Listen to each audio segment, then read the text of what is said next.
Anita, sa tegeled homöopaatiaga.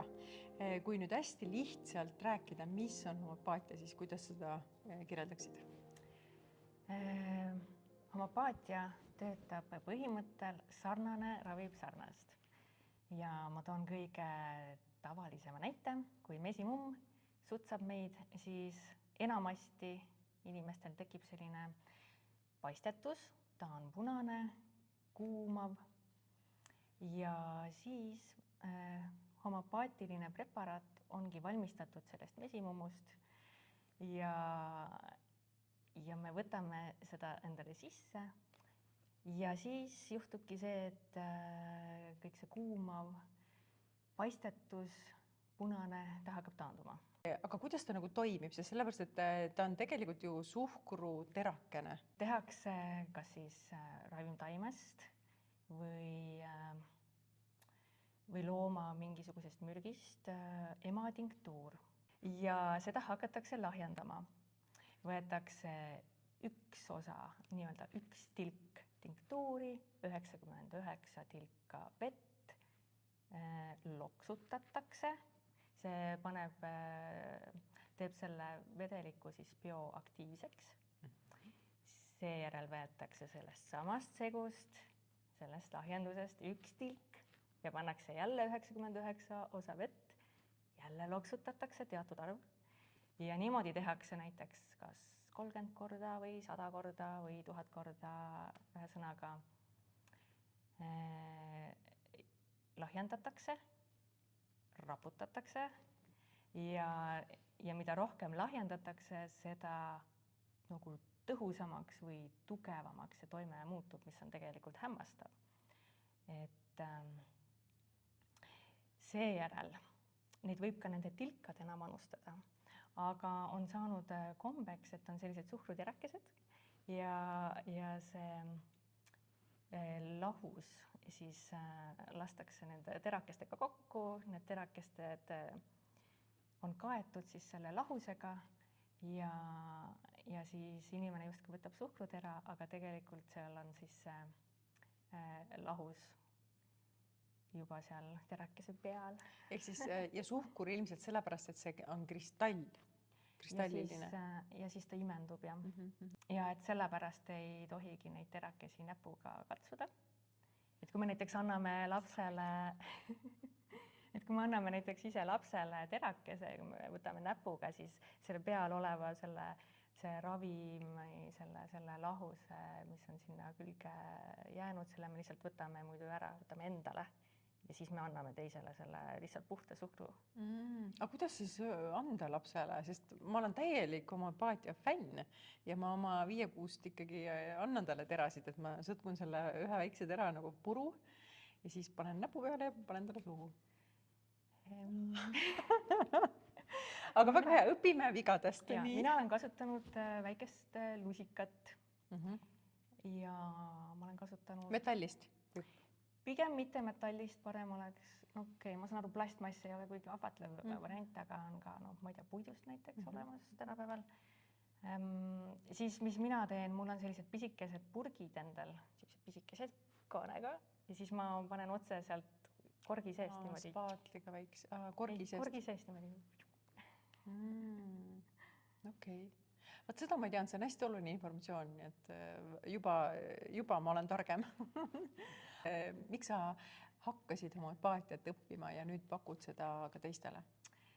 Sellepärast, et mul endal oli mure, mul oli krooniline nõgeslööve ja kahjuks ma ei saanud mitte kuskilt abi sellele, sest kui on sõna krooniline, siis see tähendab justkui, et see on ravimatu.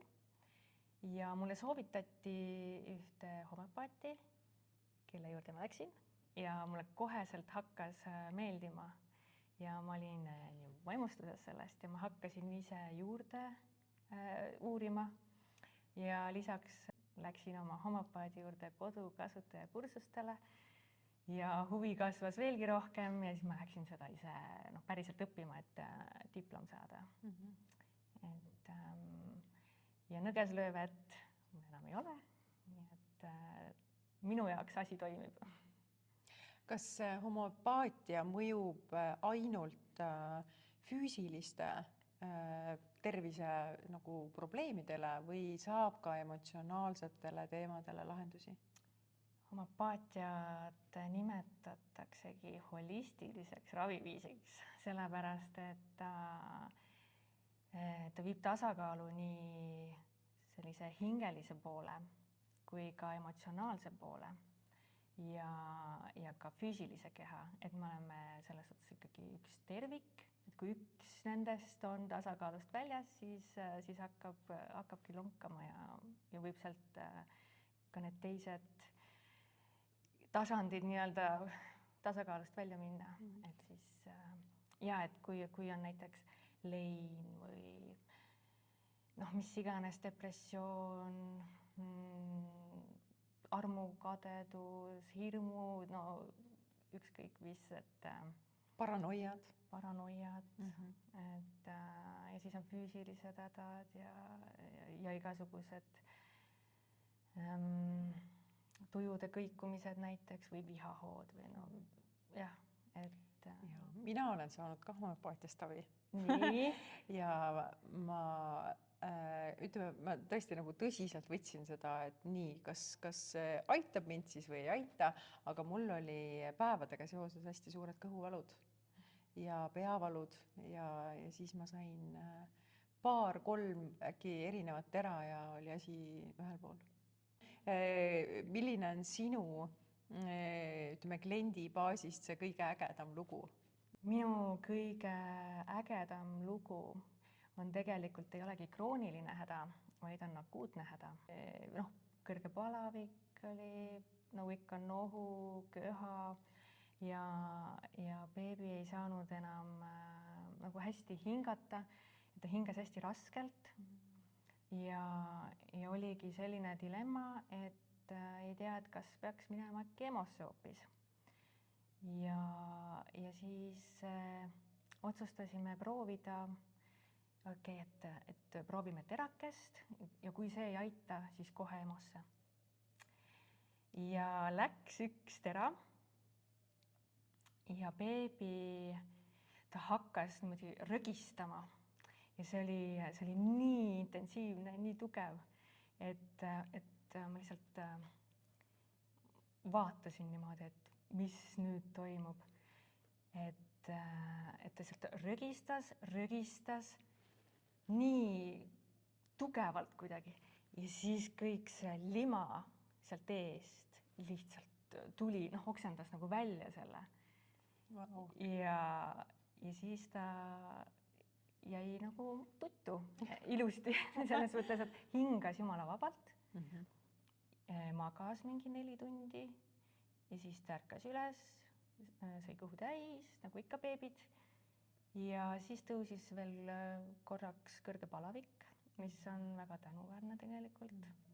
Ja rahulikult magas edasi, et magas veel mõned tunnid ja siis oli tunduvalt tervem. Et see oli selline hästi intensiivne kogemus.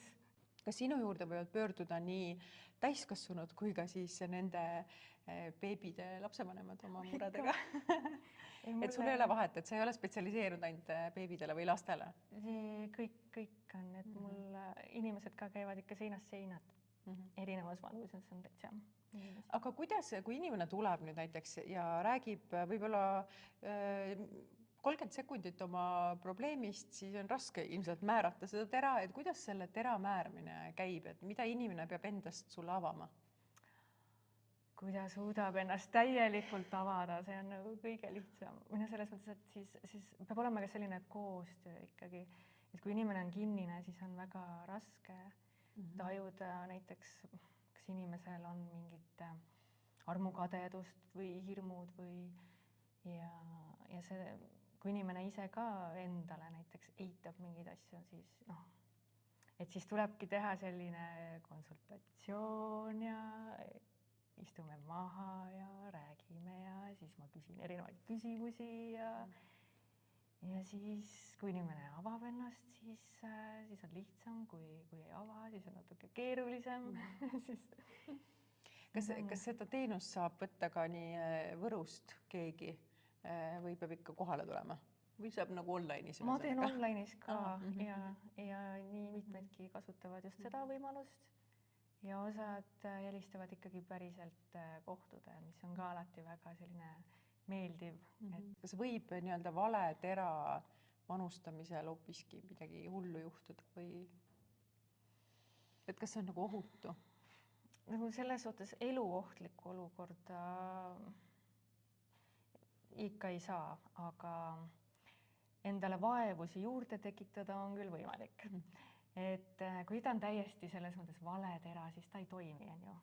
Ja kui on mingisugune, nagu me ütlesime, akuutne juhtum, annad valet tera või võtad ise, siis jääd ootama, et aga aeg tiksub. Et tuleb lahti lasta sellisest kangekaelsusest ja upsakusest, et kui on vaja ikkagi pöörduda abi saamiseks kas või traumapunkti, et siis seda kindlasti teha. Kui ta on näiteks, ütleme, et ei ole selline põletav ja kipitav teema, et on midagi kergemat ja me võtame vale tera, siis ta lihtsalt ei toimi. Ja siis saab edasi uurida, et äkki on mingi parem terake. Proovida seda.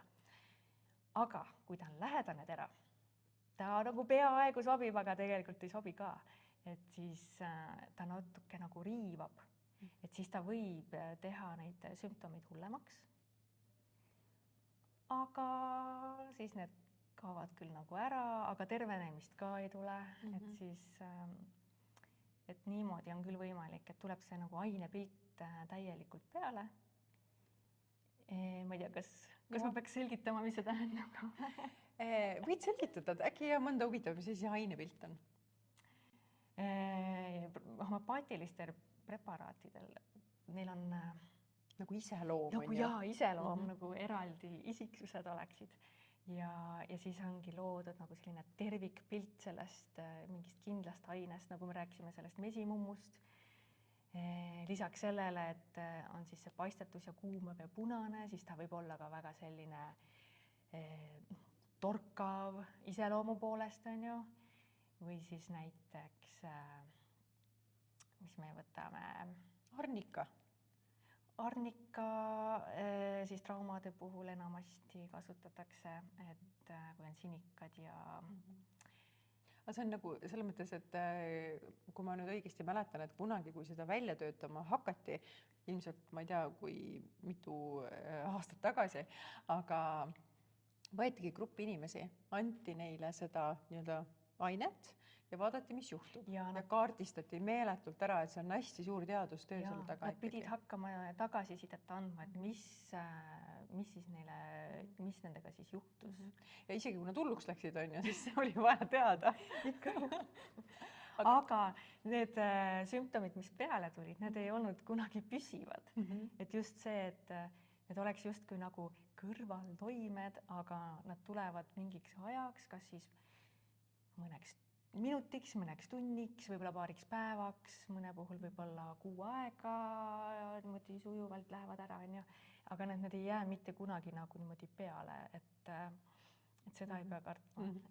Mina tahan kiidusõnad öelda. Minul oli, kuna mul on 5-kuune beebi kodus, siis mul olid sünnitusel kaasas nagu nii-öelda komplekt siis, mis võiks olla, mis võib seal juhtuda või mitte juhtuda, siis mind väga toetasid need terad. Et ma võtsin vist 2 ainet ja pärast sünnitust muidugi arnika ja tõesti, see toimib hoobilt, võiks öelda. Et kus õige tera on, siis lähevad asjad käiku või nagu lähevad liikuma asjad.